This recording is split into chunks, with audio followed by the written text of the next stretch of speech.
എഴുത്തച്ഛനെക്കുറിച്ചുള്ള വളരെ പ്രധാനപ്പെട്ട കുറച്ച് വിവരങ്ങളാണ് ഈ വീഡിയോയിൽ ഉൾപ്പെടുത്തിയിരിക്കുന്നത്. ഹരിനാമ കീർത്തനം രചിച്ചത് ആര് എന്ന് ചോദിച്ചു കഴിഞ്ഞാൽ അതിനുത്തരം എഴുത്തച്ഛൻ.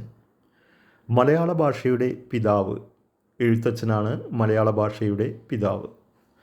കിളിപ്പാട്ട് പ്രസ്ഥാനത്തിൻ്റെ ഉപജ്ഞാതാവ് എഴുത്തച്ഛനാണ്. കിളിപ്പാട്ട് പ്രസ്ഥാനത്തിൻ്റെ ഉപജ്ഞാതാവ്. കേരള സർക്കാരിൻ്റെ ഏറ്റവും ഉയർന്ന സാഹിത്യ പുരസ്കാരം ആരുടെ ബഹുമാനാർത്ഥം നാമകരണം ചെയ്തിരിക്കുന്നു? എഴുത്തച്ഛൻ പുരസ്കാരം ആണ് കേരള സർക്കാരിൻ്റെ ഏറ്റവും ഉയർന്ന സാഹിത്യ പുരസ്കാരം.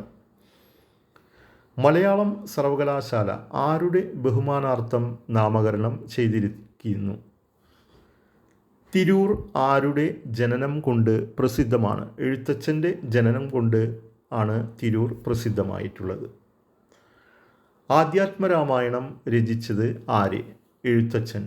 തീക്കടൽ കടഞ്ഞ തിരുമധുരം എന്ന കൃതിയുടെ പ്രമേയം ആരുടെ ജീവിതമാണ്? എഴുത്തച്ഛൻ്റെ ജീവിതമാണ് തീക്കടൽ കടഞ്ഞ തിരുമധുരം എന്ന കൃതിയുടെ പ്രമേയം. തുഞ്ചൻ ദിനമായി ഡിസംബർ 31 കേരള സർക്കാർ ആചരിക്കുന്നത് ആരുടെ ജന്മദിനമാണ്? എഴുത്തച്ഛൻ്റെ ജന്മദിനമാണ് ഡിസംബർ 31 കേരള സർക്കാർ തുഞ്ചൻ ദിനമായിട്ട് ആചരിക്കുന്നത്. പാലക്കാട് ജില്ലയിലെ ചിറ്റൂരിൽ അവസാന കാലം കഴിച്ചുകൂട്ടിയ മലയാള കവിയാണ് എഴുത്തച്ഛൻ. ഭോഗങ്ങളെല്ലാം ക്ഷണപ്രഭാചഞ്ചലം വേഗമേ നഷ്ടമായുസ്സുമോർക്ക നീ എന്ന് പാടിയത് എഴുത്തച്ഛനാണ്. ശോകനാശിനി പുഴയുടെ തീരത്ത് മഠം സ്ഥാപിച്ച കവി എഴുത്തച്ഛൻ.